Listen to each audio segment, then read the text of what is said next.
Welcome to the today's session on the cardiovascular system and the measurements of the heart and the cardiovascular system. So what is cardiovascular? Cardio is nothing but cardio is the heart. Vascular is nothing but the vasculature, the pumping and other procedures. And also we are going to study about the heart, the anatomy of the heart a little bit. So simply whatever we know already, let us connect that to it, because we are going to see a much complicated diagram of the heart. Nothing to worry. I will just tell you how to understand that and how to draw it. Before going to that, a very simplified diagram of the heart, starting from the simple concept that it consists of 4 chambers, that is the top 2 and the bottom 2 and the right side and the left side. The top chambers are said to be the atria and the bottom chambers are said to be the ventricles. That's what you already know. So we also know that the left side of the heart deals with the pure blood and right side of the heart deals with the impure blood. And have you understood this entire concept in Unit 1? The entire process in Unit 1 is, that is, impure blood from the veins. So one more important point to conclude here is nothing but whatever blood vessel that goes to the heart, that is said to be the veins, and whatever blood vessel that comes out of the heart, that is said to be the arteries. Going is veins, inside veins. Whatever goes to the heart, that is said to be the veins. You can simply memorize this particular point. The other things will automatically fall to the place. It is a simply opposite in terms of the other organs. To other organs, if you see, whatever blood vessel that connects inside, that is said to be the artery, and whatever blood vessel that comes out of the organ, that is said to be the veins. But for the heart alone, it will be the arteries. For example, we are going to connect it with the lungs.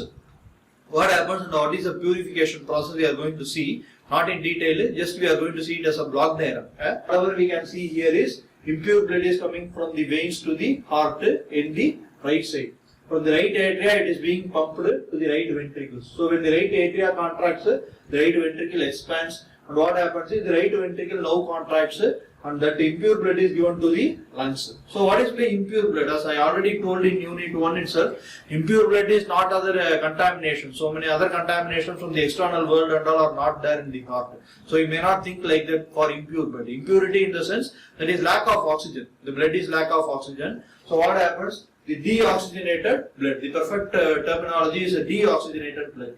The deoxygenated blood is pumped to the lungs, where in the lungs it is being oxygenated, and the purified and the oxygenated blood.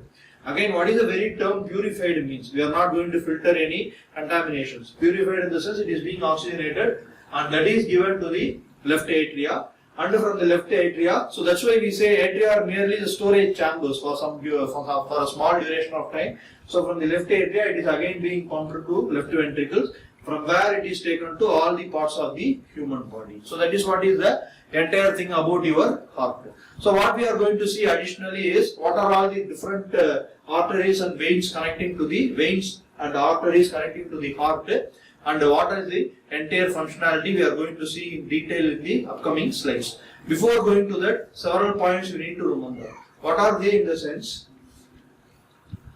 Okay. Pulmonary circulation and systolic circulation. From now onwards you can understand whatever is in connection to the lungs, that is said to be pulmonary. Pulmonary is nothing but something is in connection to the lungs, we call it as the pulmonary. So what we want to understand is, whenever the pumping is to the lungs, it is said to be the pulmonary circulation. To other organs, it is said to be the systematic circulation. Pulmonary and systemic circulation. So for which the pressure will be required more. It means rather than the pulmonary circulation, for the systematic circulation, the pressure is required to be more. Why? Because it has to be pumped to all the organs, to the entire organs that may be located above the heart and also below the heart. Everywhere it should be pumped. So that pressure, this pressure is required to be more.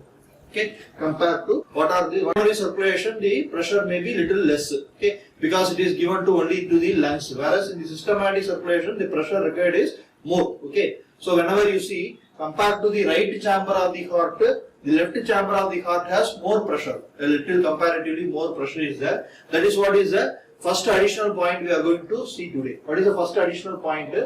The circulatory path for the blood flowing through the lungs is said to be the pulmonary circulation. What is the pulmonary circulation is given in the very first point. When the circulation is given to the lungs, that is said to be the pulmonary circulation. So which side will be given to the lungs, which is handling the impure blood? The right side is handling the impure blood. So from the right ventricles, the blood is given to the lungs. So that is said to be the pulmonary circulation. And the circulatory system that supplies oxygen and nutrients to the other part of the body is called the systematic circulation. Whereas coming to the left side of the heart, that supplies oxygen and nutrients, that is nothing but the pure blood is being circulated. That is what they are telling indirectly to other parts of the body. You can change this phrase, that is confusing. That supplies oxygen and nutrients, we can replace this by pure blood to other parts of the body is said to be the systemic circulation. Just I told you before, pulmonary circulation and systemic circulation. From an engineering point of view, the systemic circulation is a high resistance circuit. Why? The systemic circulation being a high resistance circuit in the sense, that means it has to be pumped to all the organs of the human body with a large pressure gradient. So more pressure is required between the arteries and the veins. Thus the pump constituting the heart may be considered as a pressure pump. Okay. So this is called as the actual pressure pump. The left side of the heart is said to be the actual pressure pump because it has to pump to all the organs of the human body. So comparatively, however, in the pulmonary circulation system, the pressure difference between the arteries and veins is small. Okay. In systemic circulation, since it has to be supplied to all the organs of the human body, we told the pressure gradient is very high. But when comparatively, the systemic circulation, because it is given only to all the parts of the body, the pressure difference is small. So the right heart may be considered as a volume pump. So because the previous one is said to be the pressure pump and this one is said to be the volume pump. That is, the muscle contraction of the left heart is larger and stronger than that of the right heart. So as I told you just before, the pressure given by the pressure exerted by the left side of the heart that is dealing with the pure blood is more. Anyhow, the volume of blood delivered per minute to two sides by both the sides is same when measured for a significantly longer period of time. Okay, so we are telling that the left side is pumping more, the pressure is more, and right side is comparatively giving less pressure and all. All these points are okay, but if you take for a longer duration of time, the volume of blood pumped by both the sides are almost similar. The elaborate diagram, we can understand one more thing. What is that one more thing is nothing but what is by systole and diastole, because so many new points are coming. So when I discuss that also along with the new block diagram, it may be little bothering to memorize. So what you can say is nothing but this is given to the lungs. The right ventricles are given. The right ventricle's blood is given to the lungs, and the left ventricle's blood is given to all the organs. So what we can understand is both the contraction of both the ventricles, the contraction of both the ventricles, right ventricle and also left ventricle occurs at the same time, and that is said to be the systolic pressure, which is at a greater pressure. And what is by diastolic pressure? Diastolic pressure is nothing but the filling up of the blood in both the arteries. Filling up of the blood in both the arteries said to be the diastolic pressure, whereas the pumping of the blood from the right ventricles to the lungs and the pumping of the blood from the left ventricle to all the organs, which happens at the same time. Okay, at the same time the contraction of both the left ventricles and right ventricles happens, and that is said to be the systolic pressure, which is a higher value. So about the heart consists of four chambers, that is atria and ventricles. The top two chambers are called as the atria, and the bottom two chambers are said to be the ventricles. So we have right atria, right ventricle, left atria and left ventricle. So what happens is the left side of the heart deals with the pure blood and right side of the heart deals with the impure blood. And what is the blood vessel that is going into the heart? That is said to be the vein. And what is the blood vessel that is coming out of the heart? That is said to be the artery. So two types of circulations are happening. One is nothing but the pulmonary circulation and the other one is nothing but the systemic circulation. Pulmonary circulation is nothing but when it is connected to lung, that is said to be the pulmonary circulation.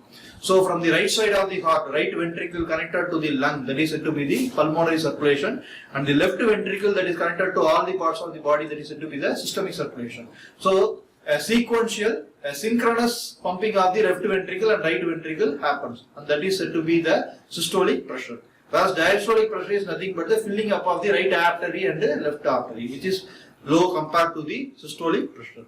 So these are all the points which we already know about the heart. And coming to the little elaborate diagram, whatever we have already discussed is nothing but the right atria, right ventricle, left atria, left ventricle. So whatever we saw as the entire thing in the previous diagram, that is taken as a central region of the elaborate diagram. What is that elaborate diagram? You have the right atria, right ventricle, left atria and left ventricle. So what are all the new points we have to add here? I will tell you one by one. So in the connection to the position of the heart, Above we have the head and arms, and below we have the internal organs and the legs. So for these things you need to draw first. You need to draw the heart as a block diagram, and above you have the head and arms, and below you have the internal organs and the legs you are having. And one more, and after that what you need to bother next is nothing but the lungs. You have the right lung and left lung. This is not much important to us now. This particular entire organ is said to be the lungs. Okay. And first what we need to see here is right atria. So how we start explaining the heart? We don't go to the left side first. We start with the right side first. Why? Because we start from the impure blood to pure blood. Okay. In the right side, right atria. So right atria, to the right atria some blood vessel is coming. That is said to be the veins, which is carrying the impure blood from all the parts of the body to the right atria. That is, I repeat, from the impure blood from all the parts of the body is taken to right atria. Okay, that is said to be a vein. And what are those veins? There are two veins like that. That is said to be the superior vena cava and the inferior vena cava. So you can see here, from the head and the arms, the vein is taking the blood to the right atria. That is impure blood from other parts of the body, particularly the organs that are above the heart. So from them they are collecting the impure blood. That particular blood vessel is said to be the superior vena cava. So that you can draw first. That is connected to the right atria. Another vein is taking blood, impure blood from other parts of the body that are below the heart. So from the internal organs and the legs. So another blood vessel that is taking towards the right atria. That is said to be the inferior vena cava. Superior vena cava and inferior vena cava both are veins that are going to pump blood into the right atria.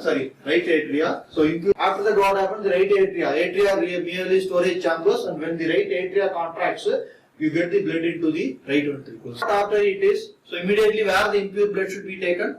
The impure blood should be taken to the lung for the purification. So the other name for the lung, the medical term for the lung is said to be the pulmonary artery.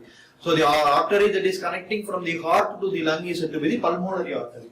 So this artery is said to be the pulmonary artery, which is connected to the lungs. So we can assume here in the lungs the blood is getting oxygenated, and after the lungs where it has to come, again it has to come to the heart, that is left atria. So what it will be called? So that is a simple question. So that is also connecting, that is also another blood vessel connecting lungs and the heart. So automatically pulmonary term is going to come, but it is going into the heart. So it is supposed to be called as a pulmonary vein.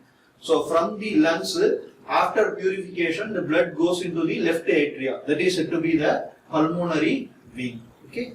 So left atria. So atria are merely storage chambers. Again the blood flows from atria to ventricles. So after that what should be the final step? The most important step is the purified blood has come to the left atria from the lungs through the pulmonary artery, and after that it is being pumped to the left ventricle. So from the left ventricle it has to be pumped to all the parts of the human. Blood enters the heart on the right side through two main veins. What are the two main veins? The superior vena cava and the inferior vena cava. The superior vena cava from the upper body organs, and inferior vena cava takes blood from the lower body organs. The incoming blood fills the storing chamber, the right atrium. The right atrium is being stored with the blood. When the right atrium is full, it contracts and forces the blood to the pulmonary circulation. So pulmonary circulation in the sense, the circulation that is to be taken to the lungs for purification. And after that, in the alveoli of the lungs, the red blood cells are recharged with oxygen and give it up their carbon dioxide. So whatever carbon dioxide is there in the blood, that is given to the lungs, which is being exhaled, and oxygen is taken from the lungs to the blood.